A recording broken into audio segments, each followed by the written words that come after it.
60वां सर्ग। विश्वामित्र का ऋषियों से त्रिशंकु का यज्ञ कराने के लिए अनुरोध।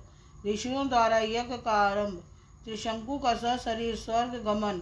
इंद्र द्वारा स्वर्ग से उनके गिराए जाने पर क्षुब्ध हुए विश्वामित्र का नूतन देव सर्ग के लिए उद्योग। फिर देवताओं के अनुरोध से उनका इस कार्य से विरत होना। शतानंद जी कहते हैं, श्री राम महोदय सहित वशिष्ठ के पुत्रों को अपने तपोबल से नष्ट हुआ जान महातेजस्वी विश्वामित्र ने ऋषियों के बीच में इस प्रकार कहा, मुनिवरों, ये इक्ष्वाकु वंश में उत्पन्न राजा त्रिशंकु हैं।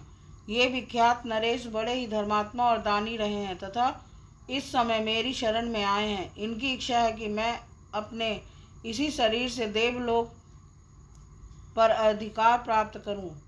अतः आप लोग मेरे साथ रहकर ऐसे यज्ञ का अनुष्ठान करें जिससे इन्हें इस शरीर से ही देवलोक की प्राप्ति हो सके।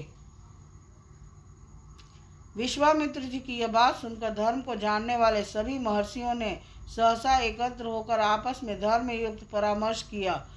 ब्राह्मणों, कुशिक के पुत्र विश्वामित्र मुनि बड़े क्रोधी हैं। ये जो बात कह रहे हैं उसका ठीक तरह से पालन करना चाहिए, इसमें संशय नहीं है।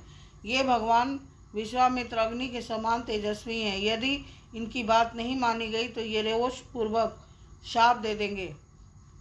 इसलिए ऐसे यज्ञ का आरंभ करना चाहिए जिससे विश्वामित्र के तेज से ये इक्ष्वाकु नंदन त्रिशंकु सशरीर स्वर्ग लोक में जा सके।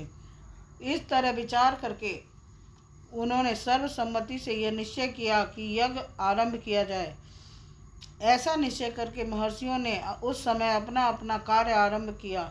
महातेजस्वी विश्वामित्र स्वयं ही उस यज्ञ में याजक हुए। फिर क्रमशः अनेक मंत्र वेत्ता ब्राह्मण ऋतिज हुए, जिन्होंने कल्प शास्त्र के अनुसार विधि एवं मंत्रोच्चार पूर्वक सारे कार्य संपन्न किए। तदंतर बहुत समय तक यत्न पूर्वक मंत्र पाठ करके महातपस्वी विश्वामित्र ने अपना अपना भाग ग्रहण करने के लिए संपूर्ण देवताओं का आह्वान किया, परंतु उस समय वहां भाग लेने के लिए वे सब देवता नहीं आए।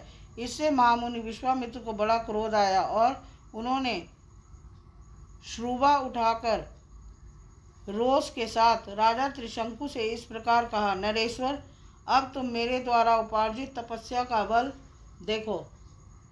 मैं अभी तुम्हें अपनी शक्ति से सशरीर स्वर्ग लोक में पहुंचाता हूँ। राजन, आज तुम अपने इस शरीर के साथ ही दुर्लभ स्वर्ग लोक को जाओ। नरेश्वर, यदि मैंने तपस्या का कुछ भी फल प्राप्त किया है तो उसके प्रभाव से तुम सशरीर स्वर्ग लोक को जाओ। श्री राम विश्वामित्र मुनि के इतना कहते ही राजा त्रिशंकु सब मुनियों के देखते देखते उस समय अपने शरीर के साथ ही स्वर्ग लोक को चले गए। त्रिशंकु को स्वर्ग लोक में पहुंचा देख समस्त देवताओं के साथ पाक शासन इंद्र ने उनसे इस प्रकार कहा, मूर्ख त्रिशंकु, तू फिर यहाँ से लौट जा।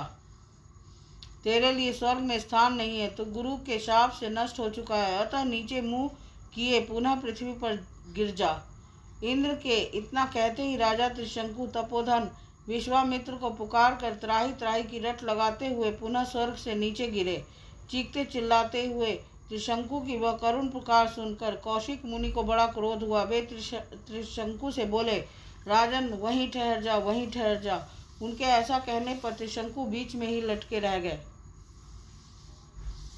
तत्पश्चात तेजस्वी विश्वामित्र ने ऋषि मंडली के बीच दूसरे प्रजापति के समान दक्षिण मार्ग के लिए नए सप्त ऋषियों की सृष्टि की तथा क्रोध से भरकर उन्होंने नवीन नक्षत्रों का भी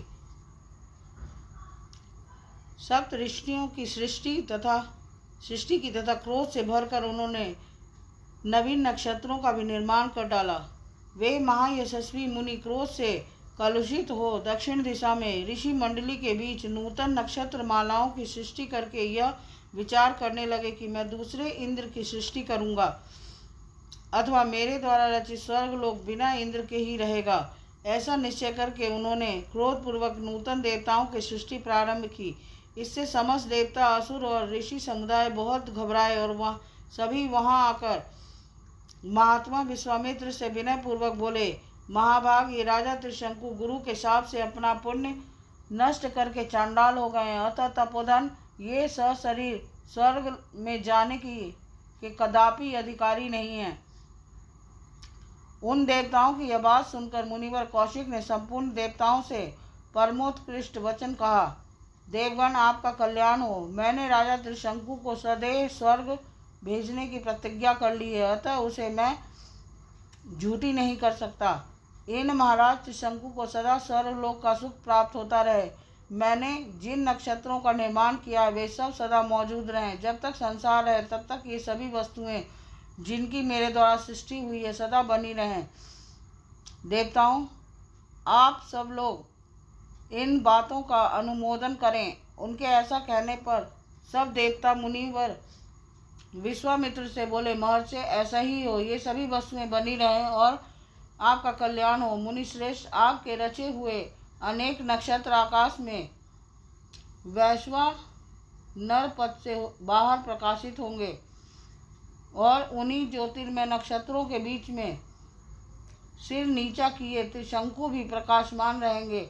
वहाँ इनकी स्थिति देवताओं के समान होगी और ये सभी नक्षत्र इन कितात एवं यशस्वी नृपश्रेष्ठ का स्वर्गीय पुरुष की भांति अनुसरण करते रहेंगे। इसके बाद संपूर्ण देवताओं ने ऋषियों के बीच में ही महातेजस्वी धर्मात्मा विश्वामित्र मुनि की स्तुति की। इससे प्रसन्न होकर उन्होंने बहुत अच्छा कहकर देवताओं का अनुरोध स्वीकार कर लिया। नरश्रेष्ठ श्री राम तदंतर यज्ञ समाप्त होने पर सब देवता और तपोधन महर्षि जैसे आए थे उसी प्रकार अपने अपने स्थान को लौट गए। इस प्रकार श्री वाल्मीकि निर्मित आदि रामायण आदि काव्य के बालकांड में 60वां सर्ग पूरा हुआ। बोल सियापति रामचंद्र की जय।